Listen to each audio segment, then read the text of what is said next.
and then a Ghost Academy going up. Oh, wow. Jinro, you know, I actually thought that TTOne was going to be at a huge advantage after he busted out the front, but Jinro having amazing positionings and just enough Vikings at the last second. Was very impressed with the way Jinro handled that contain, and we're relatively even, 134 food and 124 food. We even see some of TT1's workers getting queued up to move to the left. Vikings continuing to poke around, trying to find any of those vulnerable Colossi, but I think he's going to be in for a surprise when he sees that it is just Immortals coming out for TT1. Yeah, exactly. With that Marauder count, a few Immortals in that army are going to make a huge difference, and let's see what he's going to plan to do with those Ghosts. You had mentioned that it's a unit that Jinro does like, and he's used them to great effect versus the Protoss.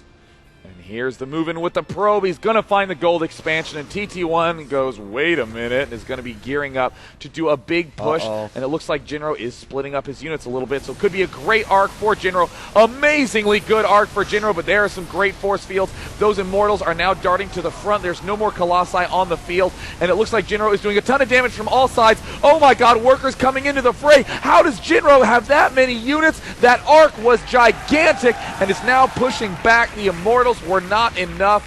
TT1 is going to need to warp in a miracle army fast. And he might be able to push these units all the way back to the expansion and then find out that there is nothing left for TT1 to defend with. He's going to continue to go forward. And there's the good game. And Jinro now leads the extended series 3-1.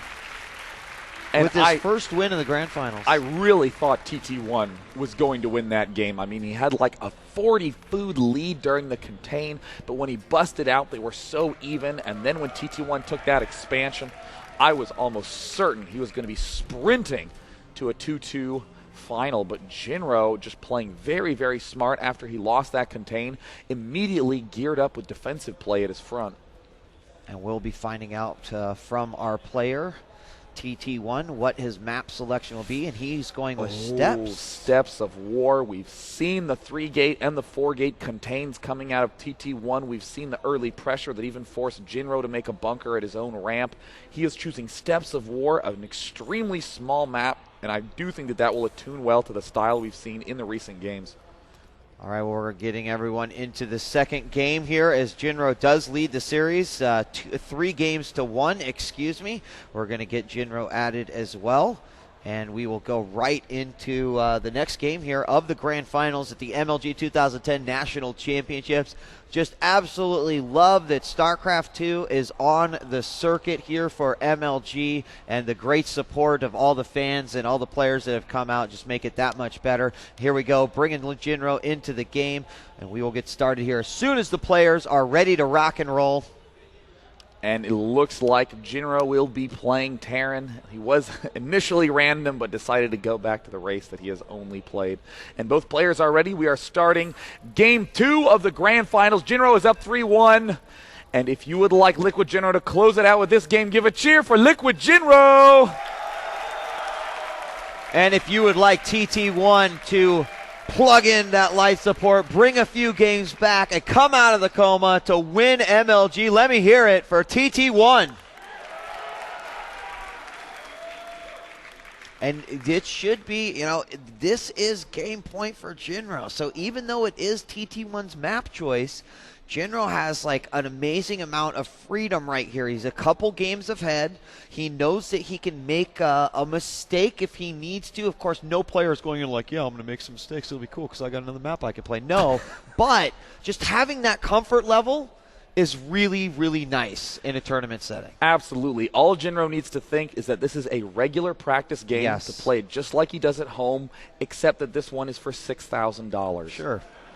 Yeah. So Jinro does this very clever move where a lot of people will rally to different mineral patches, but notice how he's already making a little pair here, trying to optimize the miner's efficiency long before he gets saturated. Notice another little worker pair here. Notice another little worker pair here. These minerals have been completely untouched, as has this one and this one. And he's just doing that very specifically so that way when he cannot afford to focus on the minerals, the SCVs will know clearly where to go. Look at the APM of TT1 right now. Wow, I would venture to say that he would like to win this game. It is off the charts. Off the charts. 480 up there. And he said he's going to keep that going the entire game. You know, that is one thing that many players do in order to maintain that sort of focus. They get that surge of adrenaline and they just use it to full advantage and try to wake their brains up by having their hands spam as much as possible so that, again, they continue to be warm. There is Jinro's Ode to Pain user there at that supply depot. And in the meantime, getting barracks and refinery.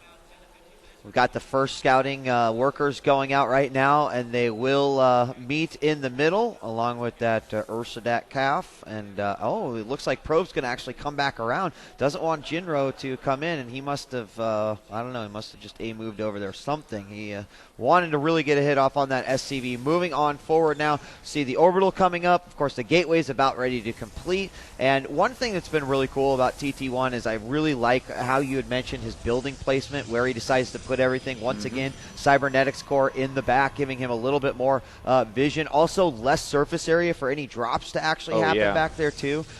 Really, really like smart thing, simple concept, but well executed. Second assimilator going down now for TT1. Second barracks going down now for LiquidJinro, and getting a factory. Nice. Oh no, it looks like TT1. Did TT1 see that?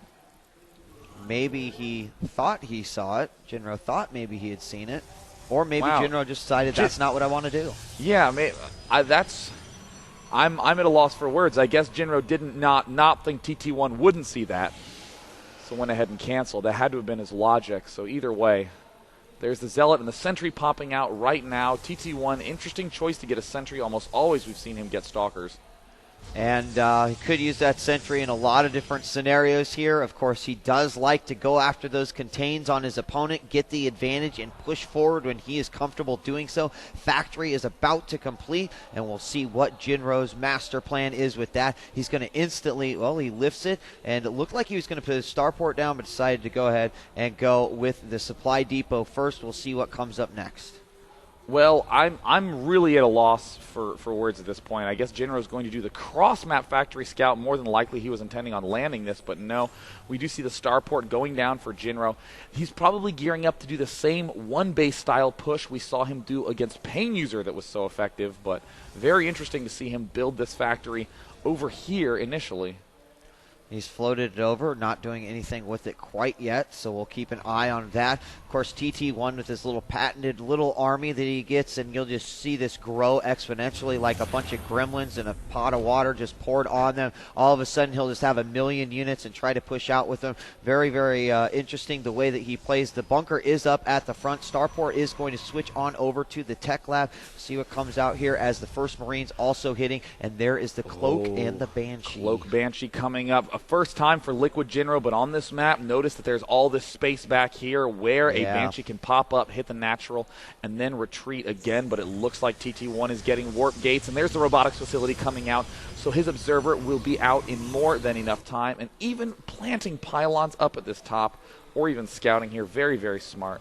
I would not be surprised if he did put pylons up here. Again, we've seen TT1 really want to have vision of the map. And then, of course, you've got Jinro, who is always out scouting. He's got an SCV here at the natural expansion of TT1, just checking things out. And we do have Stim going down as well already. Robotics Bay going down. A one-base Colossus push. And this is very clever by TT1. This is the sort of timing that clearly shows experience.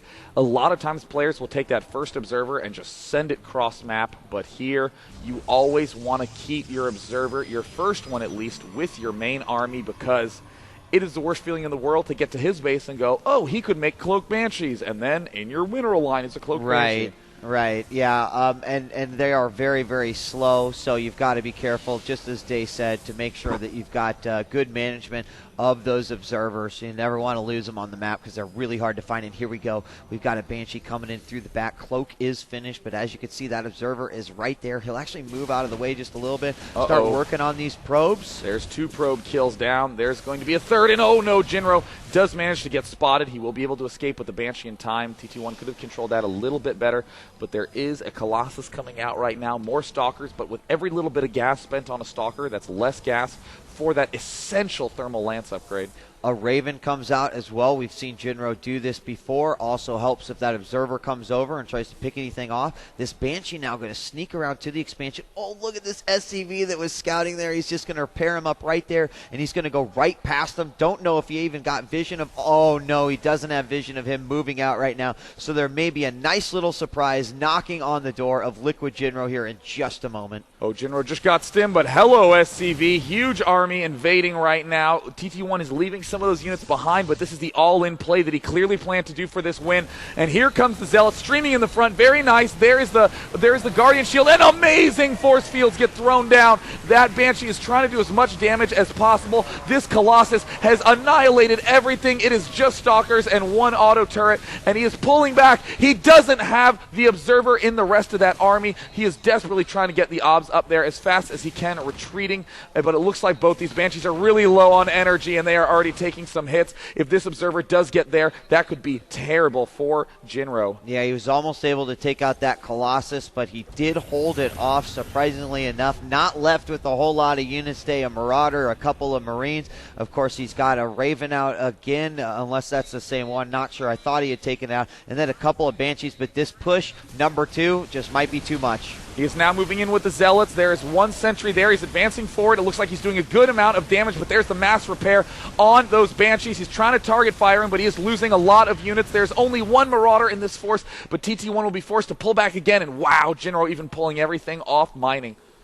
I'm just wondering what Jinro is going to do at this particular time. He's only got 3 racks up. Of course, the starport as well. He's getting a few more Vikings out. His Viking number's pretty decent, but where is the ground army? That's the scariest part of all of this. And now we see the Nexus going down for TT1, feeling very comfortable in the position that he's in. Factory still floating over here for Jinro, not really doing much of anything, in that pylon in the middle as well. But when you know that there's an army that big out there, you can't really extend yourself out and take it out. Probe is also going to come over here and scout the third.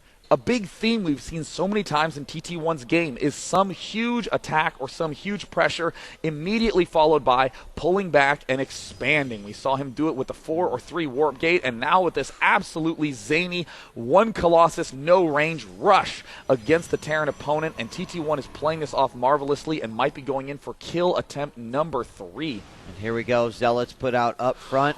Oh, and he just now salvages the bunker, the exact anti-timing, and now getting sprinted on by this huge force. The Colossus taking a lot of hits. Will the Marauders be enough? Ooh, the Colossus goes down very, very quickly, and here we go. He is going to move his army back and forth, and I think with some good micro, he might be able to at least repel this, but he's still going to be hurt. Jinro is going to move forward. A very nice little retreat move there by TT1, but Jinro is looking awfully broke. I mean, look at these mineral patches. He only has 6 remaining and is getting his command center. TT1's going to be very happy to have killed off that Raven, but I mean, it's a lot of Marauders, a really big threat. He could begin making some Immortals.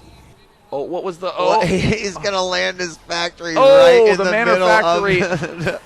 Oh, man, now that is going to actually glitch the AI quite a bit. Oh, TT1 wow. having the nerves get to him, is not actually mining at all, is too nervous about this front attack. He doesn't actually see it. Wow. And here's the force from Jinro. Jinro might be able to push in for the kill right now, and there's the stim. He is going for it, but the Colossi needs to do huge damage, and is at half health, and there the Colossus falls. All the medevacs are down now, and then begins the mining of TT1, and Jinro is going to be repelled in this attack. And something is coming out of that factory right now. There is going to be a Hellion coming right on top of that mineral line as it is being built. He has not gone back to attack it quite yet. Here we go, TT1 moving back, but more impressive is the fact that it bought him some time.